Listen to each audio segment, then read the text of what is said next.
My budget, led by this government's values of fairness and opportunity, and focused entirely on the priorities of the British people: protecting our NHS, reducing our national debt, and improving the cost of living.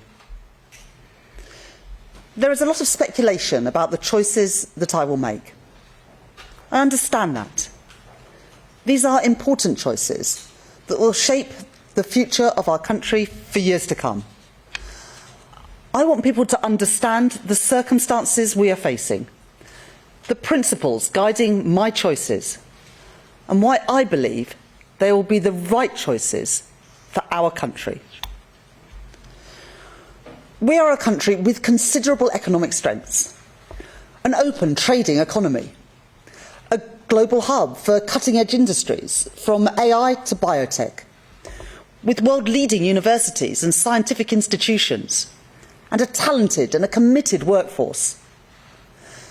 But years of economic mismanagement has limited our country's potential, with long-term issues continually unchecked and potential unrealised.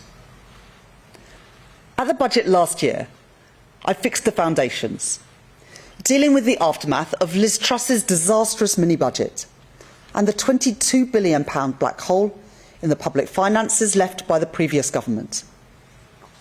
I put our public finances back on a firm footing, provided an urgent cash injection into our faltering public services, and began rebuilding our economy.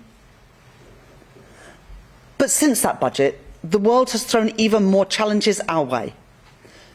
The continual threat of tariffs has dragged on global confidence, deterring business investment and dampening growth.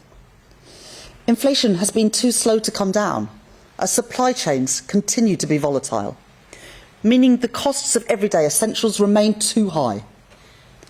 And the cost of government borrowing has increased around the world, a shift that Britain, with our high levels of debt left by the previous government, has been particularly exposed to.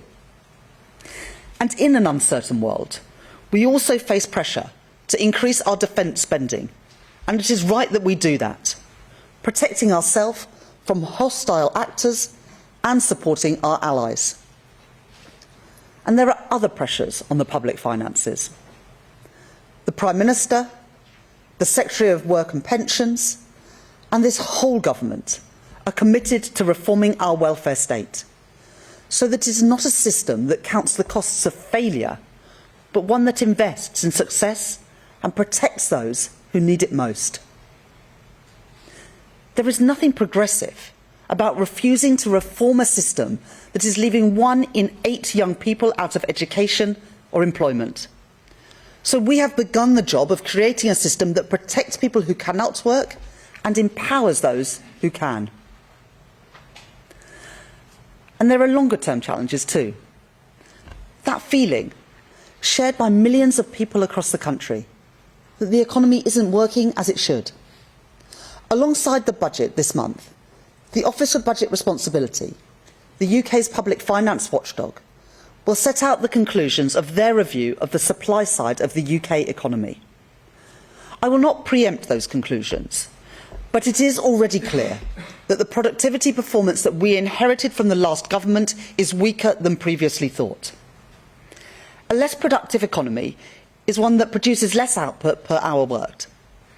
That has consequences for working people, for their jobs and for their wages. And it has consequences for the public finances too, in lower tax receipts. It's not a question of how hard people work. Poor productivity means that we're putting in more, but getting out less. It means too many businesses and workers don't have the tools that they need. Trains that run on time, broadband that's fast and reliable, access to new technologies, or proper training so people have the right skills for the job. For a long time, commentators have talked about Britain's productivity puzzle. But it's not a puzzle. The causes of our economic underperformance are well understood. The chronic stop-go cycle of public investment has left us with roads full of potholes, high energy prices, and unstable conditions for vital business investment in skills and technology. and long-term failure to invest in our regions has built growth on a narrow base, with some parts of the country forging ahead while others fall behind. The truth is that previous governments have not adequately faced up to these challenges. Too often, political convenience has been prioritised over economic imperative. The decision to pursue a policy of austerity after the financial crisis dealt a hammer blow to our economy, gutting our public services and severing the flows of investment that would have put our country on a path to recovery.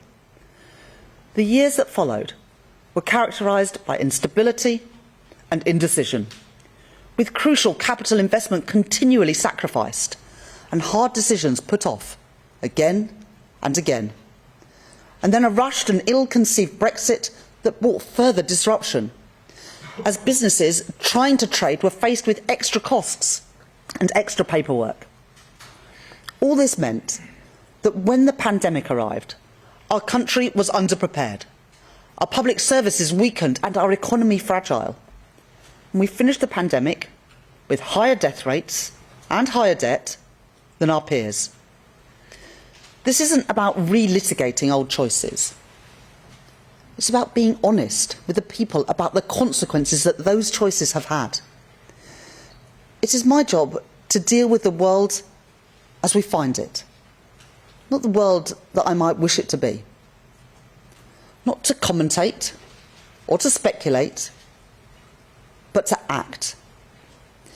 In my May's lecture last year, I set out our plan for solving our productivity problem through a programme of stability, investment and reform. And when I became Chancellor, I began to put that plan into action, stabilising our public finances, making the tax and spending decisions to get debt down and to fund our public services sustainably, changing the fiscal rules to increase public investment by £120 billion over the course of this Parliament, and crowding in private investment too, for road and for rail, for housing and nuclear power, and reforming our economy, ripping up the planning rules so we can build housing and infrastructure right across the country, bringing the brightest and the best to our shores with a new visa regime, and signing trade deals with the EU, the US and India to help businesses export around the world.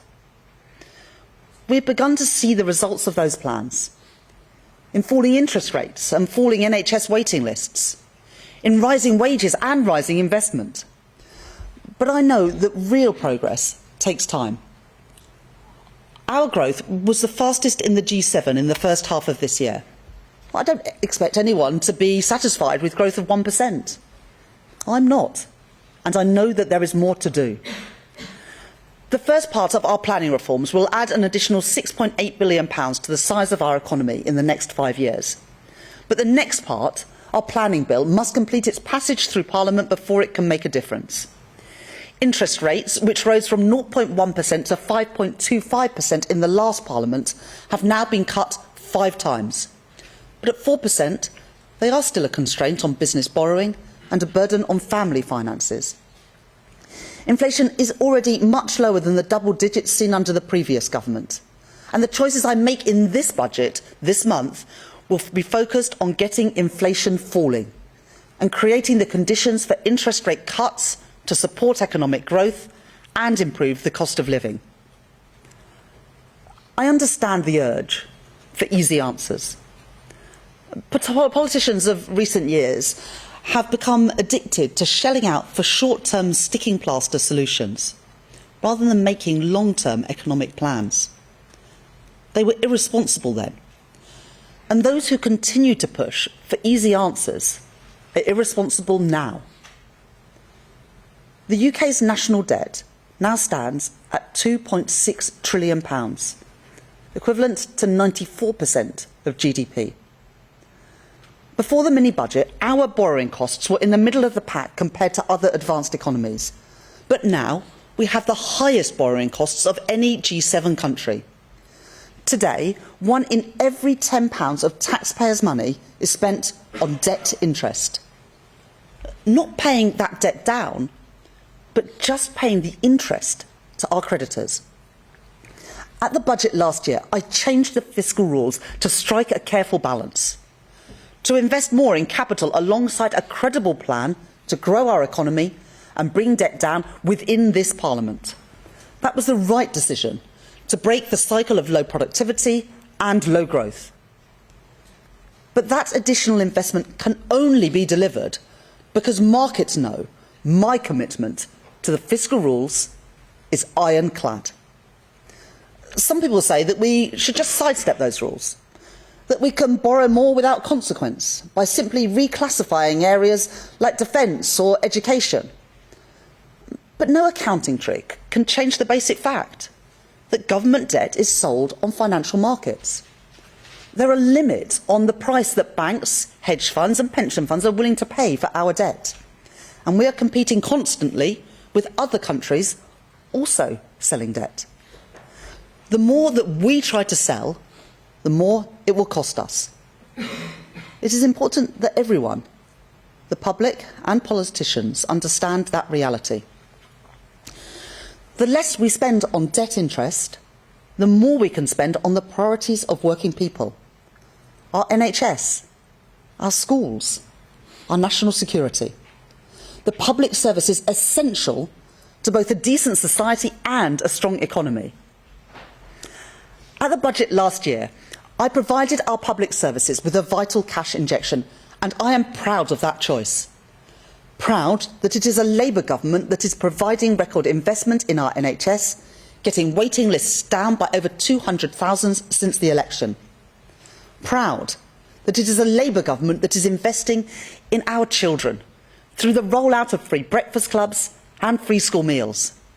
And proud that it is a Labour government that is funding our armed forces and remains resolute in our NATO commitments.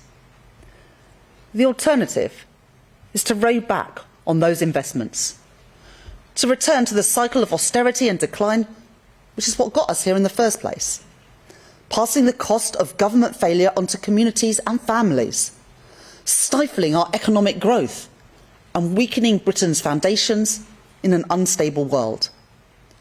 I will not repeat those mistakes. But if we want strong public services in the decades to come, then we must recognise that productivity and efficiency are not only a challenge for business, they are a challenge for the public sector too. At the spending review, I announced £14 billion of efficiencies per year to be delivered by 2029. Cutting government spend on consultancies, getting rid of bureaucratic quangos and regulators, and driving efficiency through AI and digital technologies. But I know that there is more to do. In the budget and beyond, I will continue to drive for more productive and more efficient public services right across government, making savings and rooting out waste wherever I find it. Now, my opponents will tell you that they could do more. Reform, who promise savings from our public services, and yet, in Kent County Council and councils they run across Britain, apparently they can't find a single penny, and instead going to increase council tax for more than 2 million people. Or the Conservatives, who promised £47 billion of cuts, when during 14 years in power they oversaw rising welfare costs and a growing civil service. What were they doing for 14 years? Let us be clear. There is no way that cuts on that scale, equivalent to cutting our entire armed forces, or cutting every single police officer in the country, twice over, could be delivered without devastating consequences for our public services. Austerity, reckless borrowing, made-up numbers. They are the problems, not the solutions. They are the mistakes of the past which would only take us backwards. I will not repeat them. When I was appointed Chancellor, people put their faith in me to take our country forward, not to be swayed by political convenience, not to always do what is popular, but to do what is right. At the budget, I will continue to deliver on the priorities of the British people, cutting NHS waiting lists, cutting the national debt, and cutting the cost of living. And in the context of the long-term challenges on our productivity and heightened global uncertainty, any Chancellor of any party would be standing here today facing the choices that I face. The difference is in the priorities and the values that will guide those choices. Mine will be a budget for growth, with fairness at its heart, and a budget that supports businesses to create jobs and to innovate. As I take my decisions on both tax and spend, I will do what is necessary to protect families from high inflation and interest rates, to protect our public services from a return to austerity, and to ensure that the economy that we hand down to future generations is secure, with debt under control. If we are to build the future of Britain together, we will all have to contribute to that effort. Each of us must do our bit for the security of our country and the brightness of its future. There is a reward for getting these decisions right. To build more resilient public finances with the headroom to withstand global turbulence. Giving business the confidence to invest and leaving government freer to act when the situation calls for it. To continue to invest in our infrastructure and our industry to build a stronger economy. And to get the cost of borrowing down, spending less on debt interest and more on schools and on our health service. The Office of Budget Responsibility will make their forecasts at the end of this month. But let's be clear about what forecasts are. They're not visions of the future. They are a look in the rearview mirror. The OBR rightly make their predictions based on the data that has gone before. But I do not believe that our past has to determine our future, or that a stuttering economy, poor productivity and falling living standards is somehow Britain's destiny. A brighter future is within our grasp. We were elected to break with the cycle of decline, and this government is determined to see that through. So we will go further and faster on planning, on the industrial strategy, on reforming regulation, all to deliver growth throughout our economy in all parts of our country. We will bear down on waiting lists, on the cost of living and on the national debt, which compound these challenges. And when that requires hard choices, we will act, guided by the interests of working people. We were elected on a commitment to put country before party, the national interest before political calculation. And whatever challenges come our way, whatever challenges come my way, we will not be swayed from that. At the budget this year, I will continue to build the strong foundations to secure Britain's future, for a fairer Britain, a more prosperous Britain, a Britain with an economy that works for everyone. Thank you very much. I'll now take questions from people.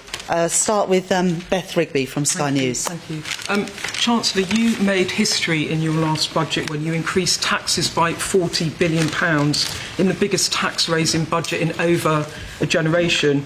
You said at the time it was a once-in-a-parliament tax-raising budget, and you told me explicitly Labour would stick to our manifesto commitment not to increase taxes that working people pay. Today, do you still stand by both those promises? And if you can't or if you won't, aren't you making a mockery of the voters that put their trust in you at the general election? Thank you. Thank you very much, Beth. I will set out the individual policies at the budget on the 26th of November. That's not what today is about. Today is about setting the context for that budget. And your viewers can see the challenges that we face, but the challenges that are on a global nature. And they can also see the challenges in the long-term performance of our economy. And the Office of Budget Responsibility will set all that out. They've done the review of the supply side of the economy. That looks at the past, but they use the past to predict the future. And As Chancellor, I have to face the world as it is, not the world that I want it to be. And when challenges come our way, the only question is how to respond to them, not whether to respond or not. And as I respond at the budget on the 26th of November, my focus will be on getting NHS waiting lists down, getting the cost of living down, and also getting the national debt down. Robert Peston from ITV News. Chancellor, good to see you. You've just made the case, in effect, for raising taxes by tens of billions of pounds. The HMRC stats don't lie. If you do that, you will have to put up taxes for millions of people, including those you call working people, won't you? Well, today is not about individual choices. They will be set out in the usual way in the budget. But what I want people to understand as we go into that budget is the circumstances which we face, and that is circumstances of great opportunities for our country, for the reasons that I set out, but also big challenges. And as Chancellor, I could do what previous governments have done, which is to sweep those challenges under the carpet, to cut capital spending, to make the numbers add up. But then we'd be back here in a year or in 5 years' time with productivity still on its knees, growth underperforming compared with our peers, and the national debt continue to rise. So I'm being honest with people that at the election I said that we would put the national interest first. People can see that things are changing, that the global circumstances are challenging, and I hope they will see at the budget on the 26th of November that the focus on getting the debt down, getting NHS waiting lists down, and getting the cost of living down, which continues to be people's number one concern, are the priorities that I will be focusing on. Neil MacDonald from Channel 4 News. Hello, Chancellor. Concerns about the OBR's assessment of productivity have been around for years and years and years. You must surely have known this problem was lurking out there. Does that mean that you should have been clearer with people at the time of the election that you might have to put up taxes to deal with that problem? Well, we did increase taxes last year at the budget to fill the £22 billion black hole in the public finances. Chancellor, of course, has to use the independent forecasts of the Office of Budget Responsibility, and we used those last year at the budget, at the spring statement, and at the spending review. But of course, it is their right to change those forecasts. But the most important thing is that we use those forecasts to underpin a budget or a spending review. And in fact, when a Chancellor decides not to do that, you go the way that Liz Truss and Kwasi Kwarteng did, where they wouldn't even allow the OBR to do a forecast. I have respect for independent economic institutions, whether that is an independent Bank of England or an independent Office of Budget Responsibility, and that's why I use their forecasts in the way that we should.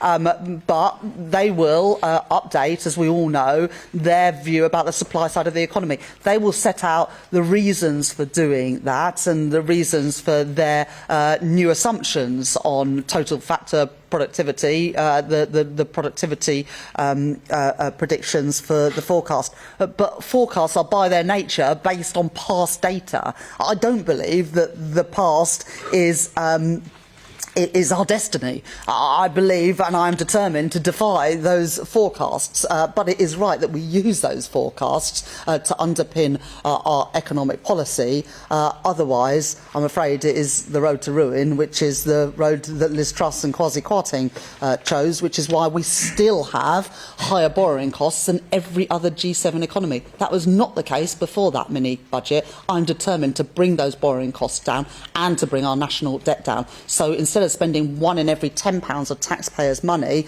on servicing our national debt, we can put that money to good use in our public services. Chris Mason from BBC News.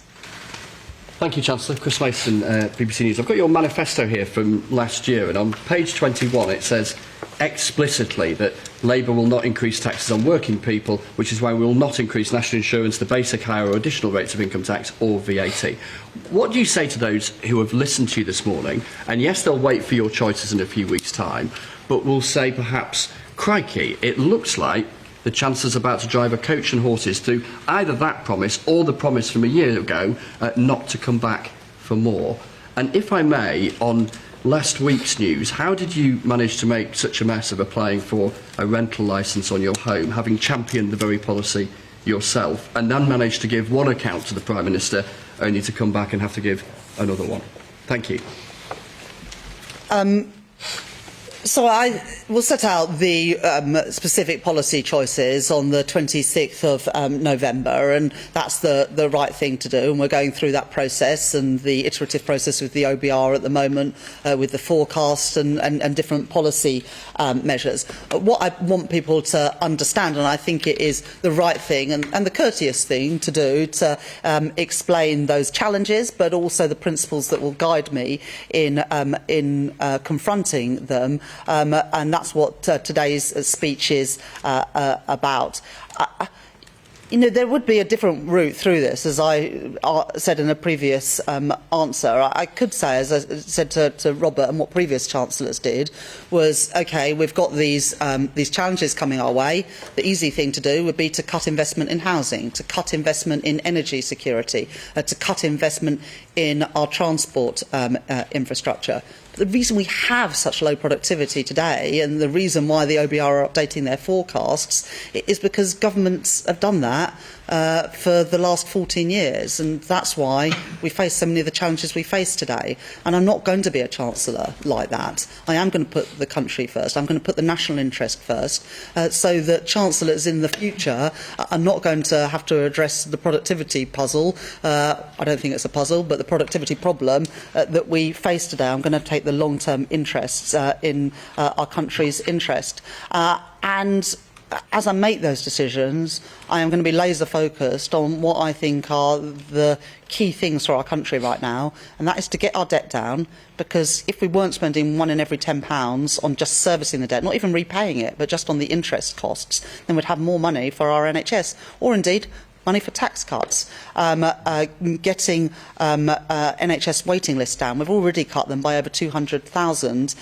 in the first year of this Labour government, but of course there's more to do. With the waiting list is still more than 7 million, and to get the cost of living down, because interest rates and inflation, of course, are putting pressure on family finances in the same way that taxes put pressure on family finances. So I've set out the circumstances that I'm confronting going into this budget, and also the principles, and then people will be able to judge whether they think I've made the right decisions. I will argue that they are the right decisions in our country's national interest.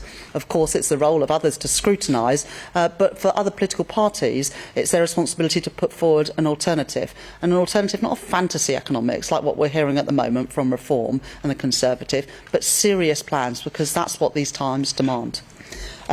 Ben Riley-Smith from the Daily Telegraph. Oh, sorry. And on the issue of housing, there was an exchange of letters last week between myself and the Prime Minister, and the Prime Minister's ethics advisor has passed his judgment. I don't have anything more to say than that.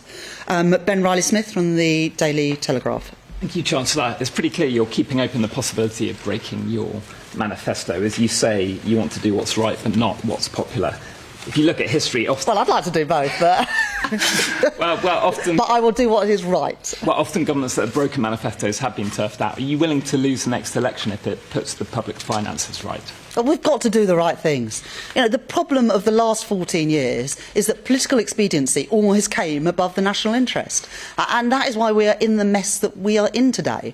There's no reason why borrowing costs in Britain should be higher than every other G7 economy, or why our borrowing costs are higher than in Italy or in France. The reason they are is because the damage done by that mini-budget, it might have been 3 years ago, but we're still paying the price of that. But also the price of keep racking up the national debt. 94% of GDP, £2.6 trillion.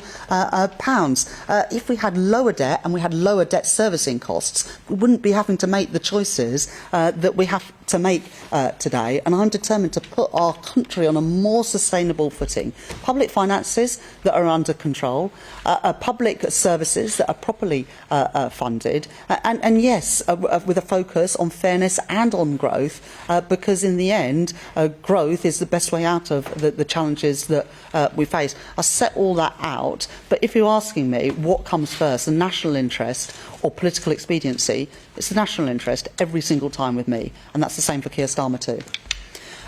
Pippa Crayer from The Guardian. Hello, you said that Labour has fixed the foundations, but how can this be true when you need to come back now to make this pitch-rolling speech for more taxes in the budget? And how important is it to you that when politicians make promises to the British people that they stick to them?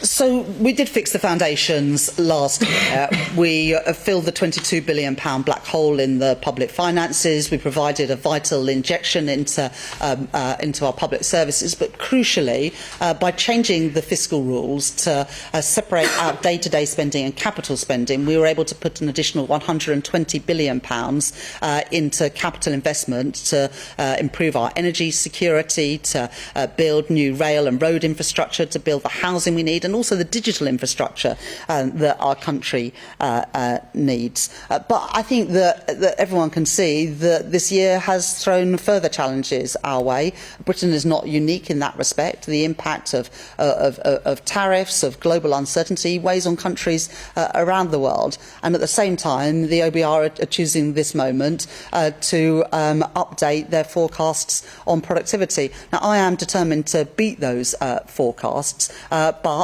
you have to respond to the independent forecasts that are presented, not just your view of what the future will look like. As I said in the answer to the previous question, if you ignore those independent forecasts and sideline independent economic institutions, what we'll have is higher interest rates and higher inflation. Well, we've had that playbook before, and it was a disaster, and it's not one I'm going to repeat. I think it is important that people are honest, and I think, as I said, everyone can see that this year has thrown many more challenges our way. It would be possible to cut capital spending, to change the fiscal rules, to make the numbers superficially add up. But I'm not convinced that would be the right thing for our country, and so I have to respond to the world as it is, rather than the world I might want to be. And I believe in the end that the public will respond better to doing the right thing than to just doing the expedient thing. Abigail Foster. How can you bring about hope to the young generation who can't get jobs, can't get houses, and are seriously worried about the upcoming budget? Yeah, well, I think it's a good challenge. On housing, we are determined in this Parliament to build 1.5 million new homes, with a good chunk of those social and affordable housing, because home ownership went backwards over the last few years, and I want more young people and more families to be able to get on the housing ladder and realise that dream of home ownership. But there's another sort of deep problem, which is that 1 in 8 young people are not in education, employment or training. And that's why we're introducing a youth guarantee to ensure that all young people have those opportunities that perhaps we took for granted, but for too many people today is not the reality. So I recognise that young people, through the pandemic, through the cost of living challenges, have borne a particularly hard burden, and that's why we're putting more money into FE, into apprenticeships, and through this youth guarantee, as well as the house building programme, which I hope will enable more young people to buy a home of their own. Cameron Smith. Morning. If taxes are to rise in the budget, how can you assure that this money will be well spent and that taxes may come back down if the economy recovers? Yeah, no, exactly. And We already, in the spending review, announced £14 billion of efficiencies in public services, cutting consultancies, reducing the number of quangos and regulators, reducing the size of the civil service, using technology much better in the delivery of public services, which, to be honest, has been pretty woeful, what we inherited. So making those changes to ensure that we get value for money, and also things like appointing the COVID Corruption Commissioner to get money back from contracts that didn't deliver under the previous government and putting that money back into our frontline public services. And the point you make about what we might be able to do in the future, the whole point of the decisions that I plan to make in the budget on the 26th of November is to make decisions in the future easier than the decisions that confront us today. By getting a grip of the national debt, for example, will open up opportunities either to put money into public services or to get taxes down in the future. The reason those opportunities don't present themselves now is that borrowing costs are too high and the national debt is too high. Those are issues that we inherited from the previous government, and they're ones that I plan to address in the budget later this month. Lewis Dennison from ITV Digital. Now then, Chancellor, there's, as you've mentioned a couple of times, there's 1 million young people out of work or education, and you want to cut the welfare bill. Nigel Farage has said anxiety shouldn't be an eligible condition for claiming benefits. Do you think anxiety should be an eligible condition for claiming benefits? Well, I think that it's in the end up to health practitioners to decide and to make those decisions. We do know that there are many young people who are struggling with mental health, particularly since the pandemic. And if we go back and remember the burden and the toll that the pandemic put on young people who, during what should be those years where they develop those friendships and those bonds and social skills, they were trapped in their home on Zoom. And I think that we should all recognise the huge toll that the pandemic put on them more than anyone else in society. But that's why I believe we need to give more opportunities to young people, and young people with mental health issues, including anxiety, are often much better served if they are in work and given the support to get back into work, rather than just being left on out of work and sickness benefits, which is a waste of their potential and not a good use of taxpayers' money. And that's why the youth guarantee is going to be really crucial for us to reduce that problem of 1 million young people not in education, employment or training. It is not acceptable that 1 in 8 young people are in that position today. And I'll be setting out more details. I already announced the youth guarantee at our Labour Party conference, and be setting out more details in the budget. I'll take a couple more questions. Ryan Saby. Chancellor, you've said the budget will be led by the people's priorities, one of which is improving the cost of living. Can you do anything to make a material difference? As families know that food prices go up, financial pressure on households, or will this just be tinkering around the edges? I think the two biggest things that weigh on people's mind when they think about the cost of living are food prices and energy prices. On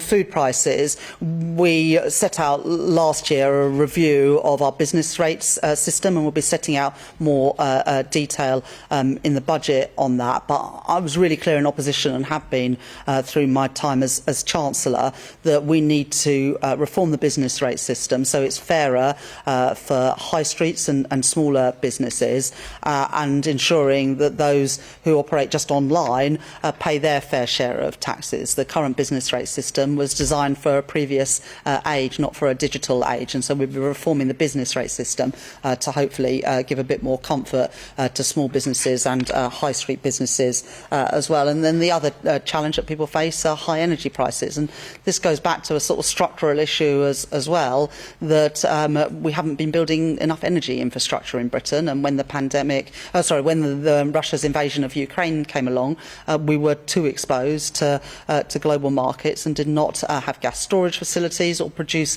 enough homegrown energy, which is why we're putting efforts into that. But I do recognise that energy prices are still very high for people, and we want to ease that pressure on the cost of living. That's why I've set it as one of the 3 priorities for the budget: the cost of living, NHS waiting lists, and getting the national debt down. George Parker from the FT. Thank you, Chancellor. You talked a lot about protecting the interests of working people. What reassurances can you give to some of the people who employ working people, the foreign investors, entrepreneurs, the wealthy, in fact, that your budget won't make their life harder and lead to an even more sluggish growth rate when we've already got an anemic economic situation? Yes, let's not talk our economic performance down. The IMF at their annual meetings last month upgraded their forecasts for GDP growth in the UK this year. We were the fastest growing economy in the G7 in the first half of this year. And the IMF forecasts that we will be the second fastest growing economy in the G7 for this year as a whole. The FTSE is at an all-time high, has outperformed other stock markets this year. Retail sales surprised on the upside in the most recent numbers, and investment is a little bit stronger as well. But I absolutely recognise that to improve living standards for working people, we also need to have more good jobs paying decent wages, and so we'll seek to get that balance right in the budget next month. But I absolutely recognise the point.